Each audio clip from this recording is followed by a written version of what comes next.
Welcome back, everybody. I'm Tassie with Tassie Eats, and today I'm having AJ hooks again. So since my last video, like a week or two ago, that I did the AJ hooks filming for this, I've been craving nonstop their chicken wings. So I had to go back, so I went and got some more, and they come with fries, and I ordered some nacho sauce here as well.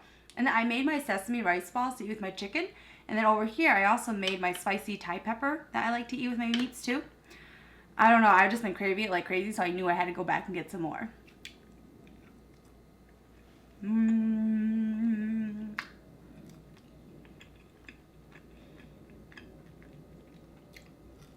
Mmm.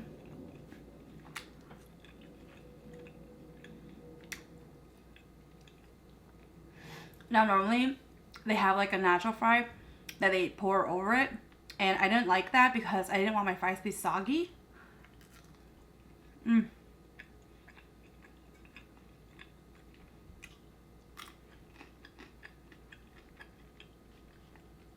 Alright, the star of the show is this chicken. I don't know why, I've just been craving it like crazy. And they put this lemon pepper sauce on top, and that powder, it's like a drug. It's like amazing. I keep telling my coworker about it.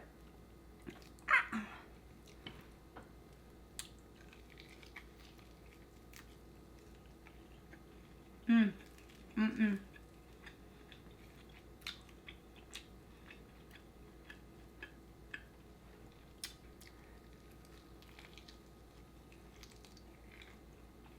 Mm. I just wanted chicken wings.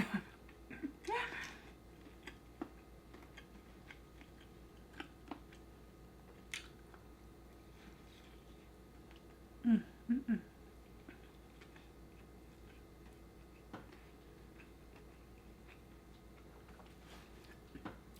Now, I got the 6 chicken wings and the fries, and it comes with a little thing of coleslaw and bread. Like just 2 pieces of white bread. Like Wonder Bread, you guys. It was, it ate something, I think. It was less than $10.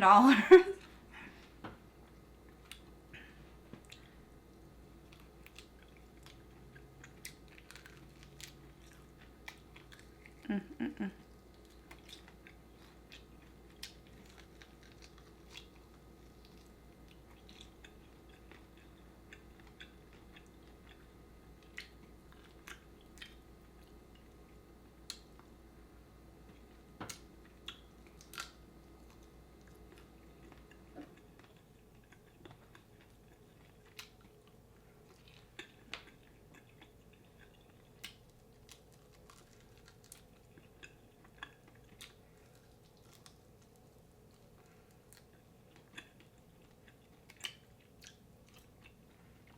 It's so good.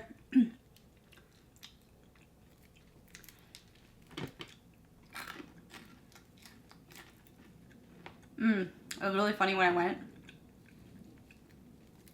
The server, he was like shouting out everybody's orders, and then when it came to mine, instead of shouting out the number, he calls out quietly, like what I ordered. He was like, 6 pieces of wings, and then I was like, oh, that's me, and I jumped up.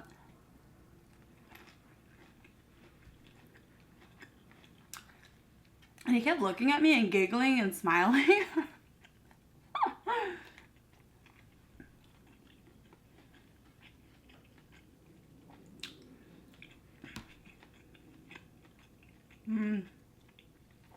It was really spicy. Anyways, and then like all of a sudden he says to me like, "Are you a singer?" And I was like, "What?" And he was like, "You know." Ah! I was like, "Am I a singer?" And because it was such a weird question, I was like, "Where did this come from?" I was like, "No, I'm not a singer." And then he kept saying, "Oh, you're a singer, you're a singer." And I'm like, "No, I'm not a singer, no."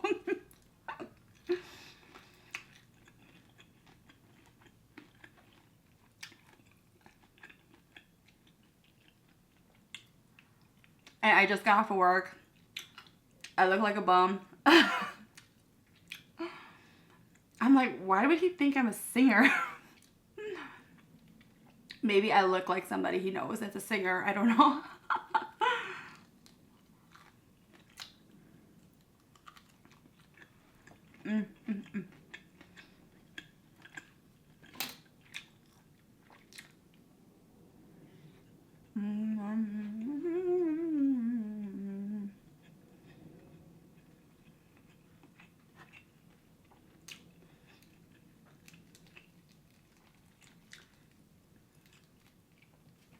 Oh my God, just like my craving is being satisfied. It's amazing.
Might as well.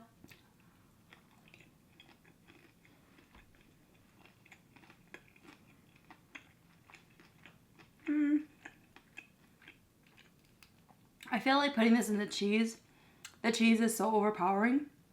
It just masks. I don't even know I'm chewing on chicken. It's just cheese. And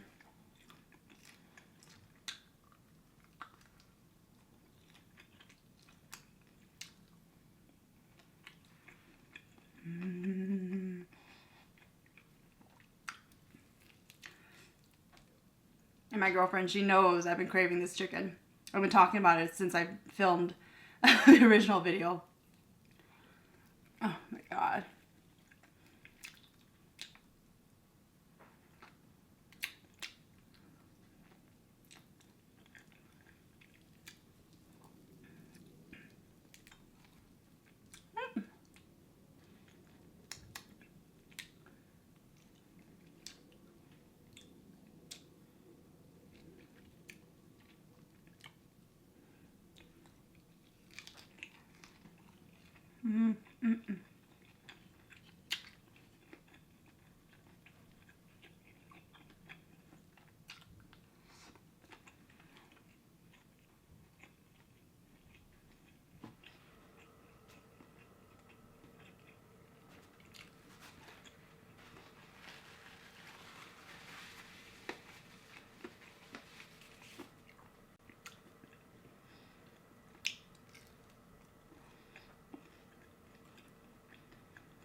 That's just chicken skin.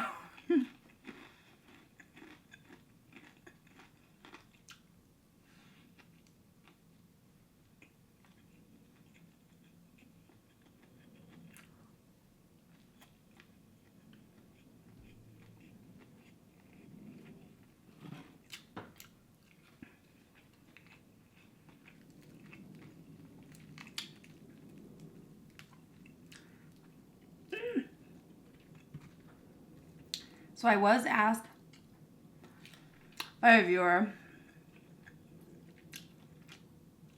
asking for like an update since I did my last scary kind of a video regarding like, you know, typically like the things that happen after I talked about the demons and Michael. And, you know, things were pretty crazy after that video. I'm not gonna lie. It's a lot better now. It has settled down quite a bit. Especially since I came back from California.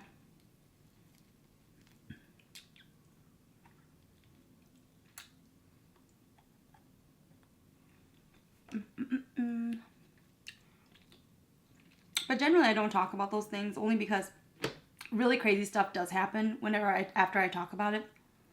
And it was pretty crazy for a while after that I filmed the video. And then during the editing, I was like super creeped out during the editing of the video.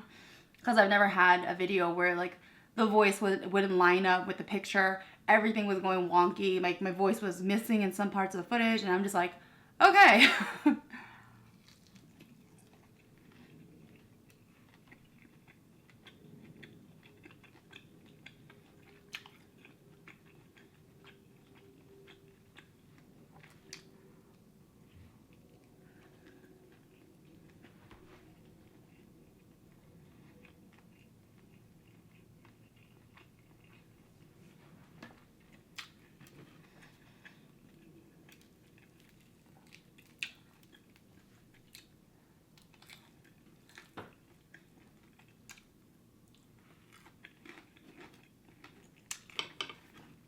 It was pretty crazy. My dreams were really, really intense. Really crazy. There's this thing that happens to me and I absolutely hate it. But whenever there's some kind of message coming to me and I'm supposed to listen to it and I won't like focus and I won't listen to it, so I keep ignoring it. So what happens is I become extremely tired. Like it'll be like in the middle of the day, I'm literally wide awake. All of a sudden this huge urge to fall asleep comes over me and I try to fight it all the time because I know what's gonna happen. I hate taking naps.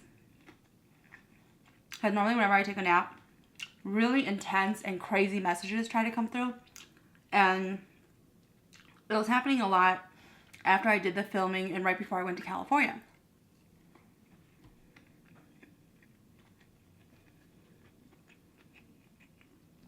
It drove me crazy.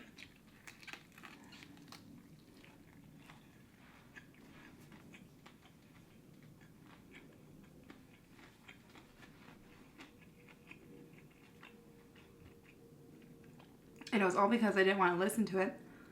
So it kept making me tired. And even if I fell asleep for like 15 minutes or an hour for a nap, I would always wake up and like, oh, I would just feel completely exhausted still. And then it's kind of like, imagine like you have like a parent and you haven't seen them for a long time. And then imagine somebody who lives with that parent or is their best friend suddenly comes and sees you and then they're telling you all these things about your parents, or even if it's a friend or something like that. You know, like this third party is telling you all sorts of stuff that's happened to this person since you've been gone and since you haven't seen them, and it's like you're getting hit with all this information. That's what was happening every time I would take a nap or I would fall asleep. They would show me all these crazy things, and I have a lot of siblings in California. And it was like they were taking turns showing me everything about each person before I went to California.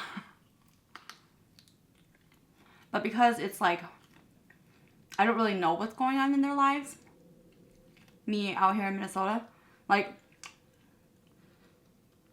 you know the big things. Like one of my sisters, she just got, it was in the news, my sister, she had gotten this scholarship, this $20,000 scholarship to go to aviation school.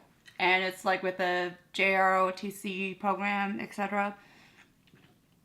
And she wants to go to college in Alabama, and but they'll come and like, so like big news like that, like I'll hear about, but it'll be like if they're having troubles in school, with people in their lives who are like aggravating them, or there's like something really big going on in their lives, or they're really sad or something, they'll show me these things about them. And it's like, I don't want to know. I don't want to know.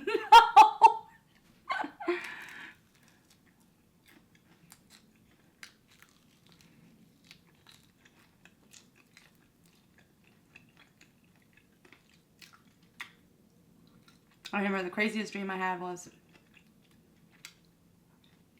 there was this time when, like I would see this person all the time.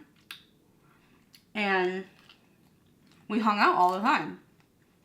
We always went out to eat. We played sports together. It's just like we would see each other quite often. And I would say I was really close to this person. But then in the Hmong culture, we have this thing. And people have been asking me, what are Hmong people or what's Hmong? Where basically there's like... Okay, I have to tell you another story about that, but I'll come back to that. It's kind of a story. But basically, this person I was really close with, I saw him all the time. I was close to the family, etc., etc. All of a sudden, one night, in the Hmong culture, typically if someone's really sad or you have a big accident or you do like a ceremony or event for them to fix them from an illness, you also do this thing. It's called hupli. And hupli is like calling of the spirit back to the person. And there's a belief that every part of your body and your soul and everything like that, you have different spirits. And if you get scared or sad, like one of it will fall off and leave.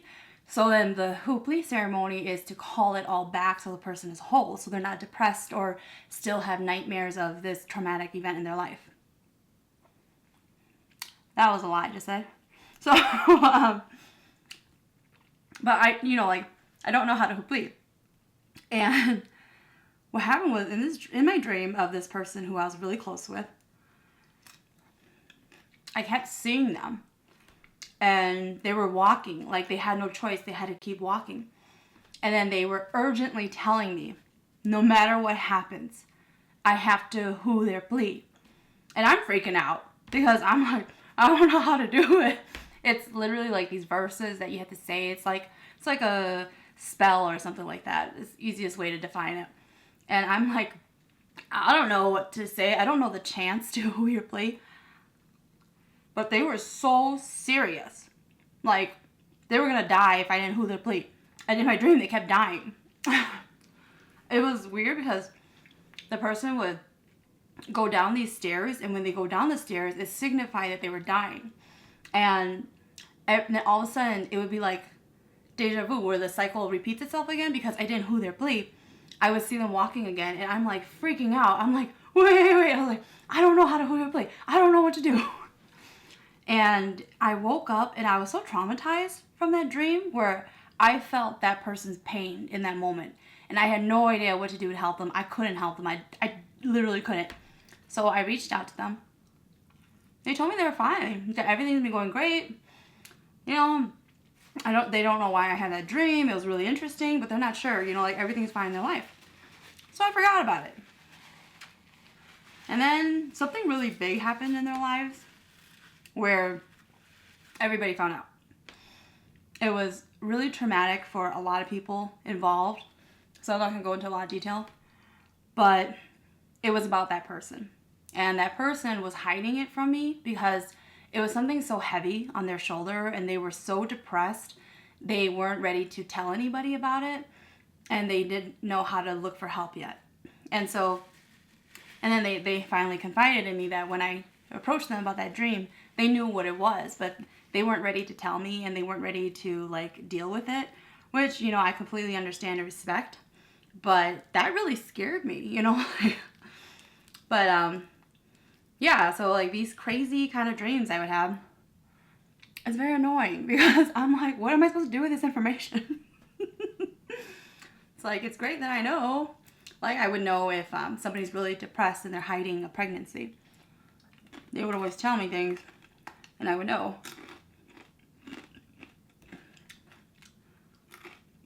It's always when someone's really depressed or something, not when, like, really great news happens. It's, like, the tragic and the really sad stories, and like, I'm a person who can really feel other people's emotions. Even though I myself don't convey emotions a lot, like sadness and grief and everything like that. Of course, I'm aware of what it is because, you know, if things like that have happened to me too. But I'm not very, I don't really share. I'm not really open about that kind of stuff. And so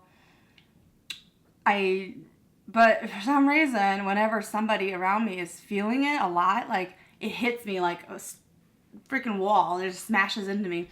And I feel everything they're feeling. I hate it. I hate it. So there was a time when I avoided everybody.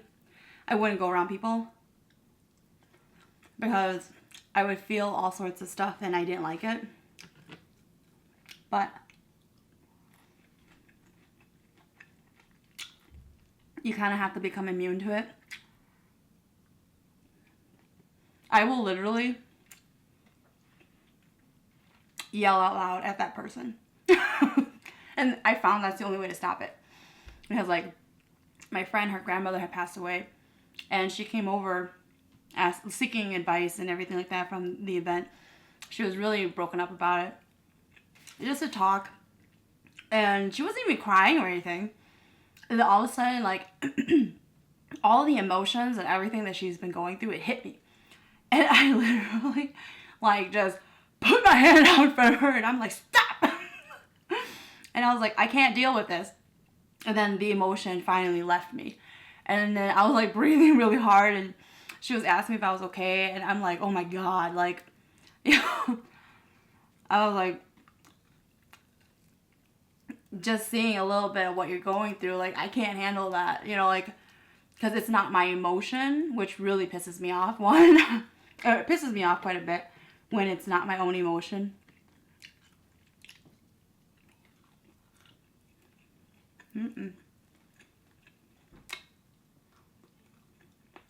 But since Cali, I've been doing a lot better. Like, I've had a few intense dreams still, but nothing like what it was.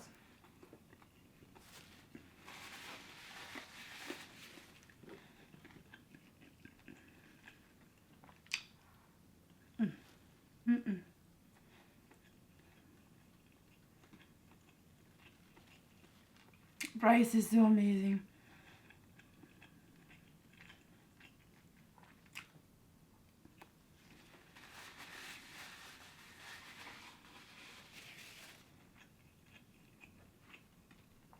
My rice balls, there's a little bit of sesame oil, Japanese mayo, sugar, salt, sesame seeds, and the little pieces of seaweed. Yeah, I was trying to pull it off. And then you just mix it all together, you form it into a ball. That's pretty much it. Now, as far as, like, what's Hmong people, the short version is that we're Southeast Asians.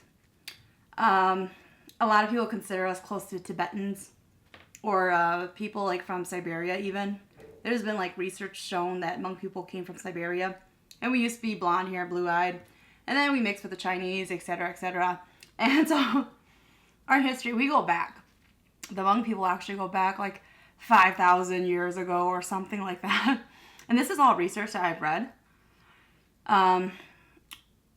Basically, we lost a bunch of wars with the Chinese, and they erased a lot of our history. They forced us. And so it became illegal to speak the language, etc.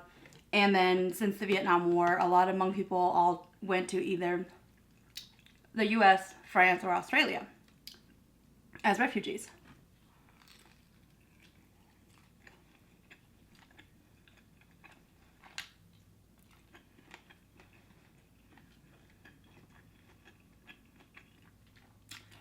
Some people, they think we're Thai or Laotian, but it's only because they are the most recent country we came from. And we do carry a lot of their food with us because we lived with them for so long. But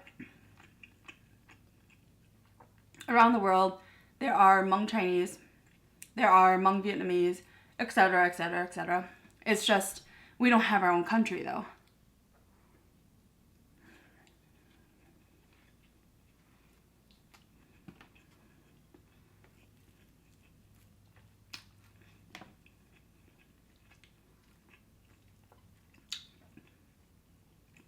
And there's still Hmong people, like, everywhere in the world. But I think we're just, because we don't have our own country, and our population is not as big as, like, other Asians, like the Chinese. I don't think anyone's as big as Chinese. So, it's just that not as many people are aware of us. But a lot of people growing up, they always ask what's Hmong, etc., etc. And in Minnesota, most people know what Hmong people are because we have a huge population here.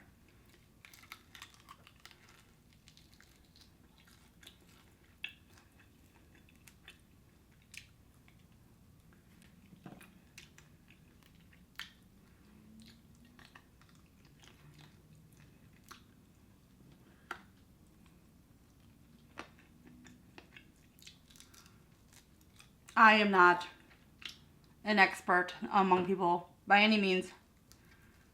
Even though, yeah, I'm born and raised and I'm Hmong. But I'm not close to my relatives. I'm not close to the language, the traditions, the culture.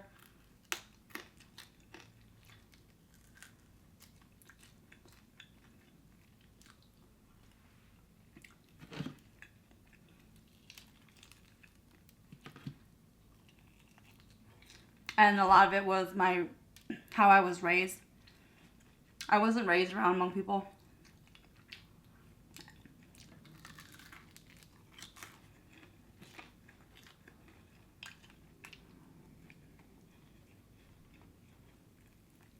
And I've mentioned it before, but I actually didn't have any Hmong friends until I got older. I moved to Minnesota from Wisconsin. And that's when I met Hmong people. And I started to have more friends who were Hmong. It wasn't really until high school when I really had friends who were Hmong.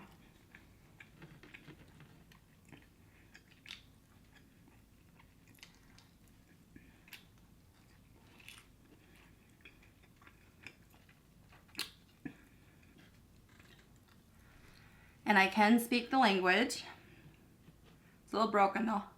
But I can speak it, I can read it.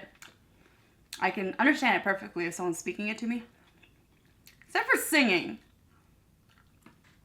I went through this phase where I was trying to better my Hmong vocabulary. And I failed school. I've been to 2 to 3 Hmong classes in my life. Teacher gave up on me. I'm like, I don't think you're allowed to do this. He was just like, and I was put into school when I was younger by my mom.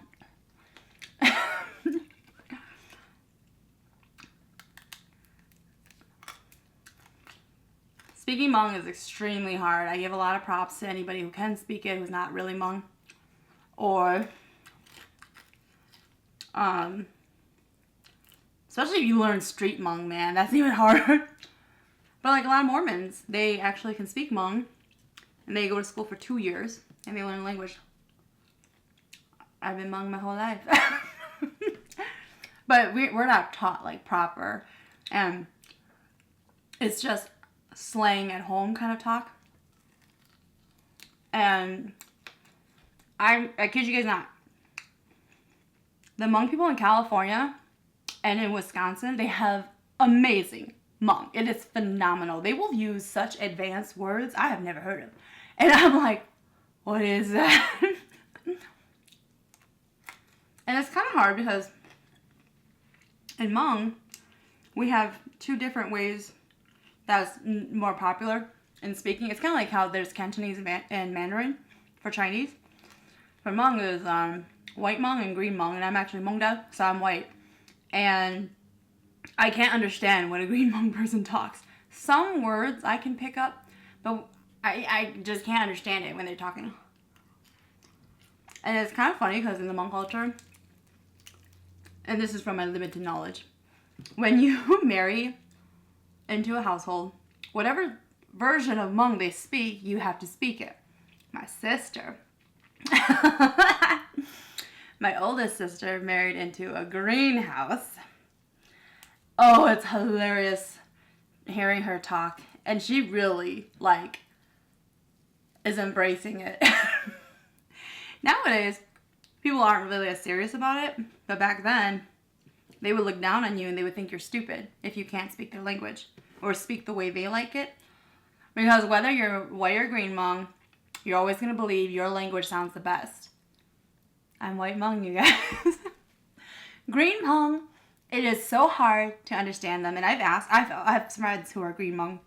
And I've asked them, like, what do we sound like to you guys? And he married a white Hmong girl. And he says that we sound really sharp when we're talking. Like, everything's really sharp.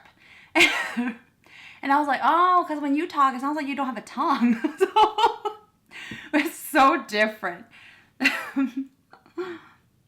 They do say that the original way of speaking Hmong is green. We don't really have the history written down to prove it, so we don't really know. It's just all stories and legends of legends of legends being retold many times. Mm-mm.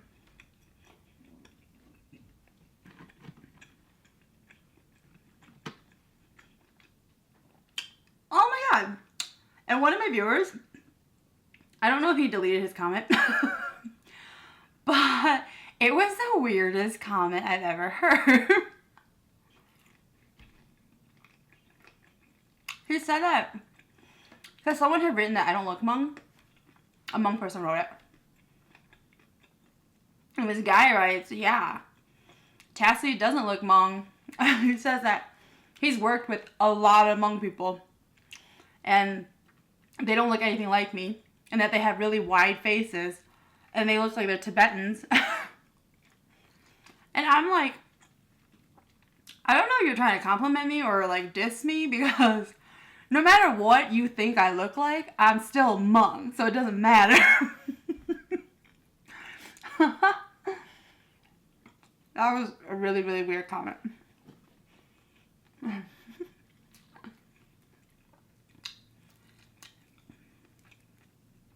But I can see how Hmong people kind of look like Tibetans too, though. But I don't look anything like them. I look like my mom.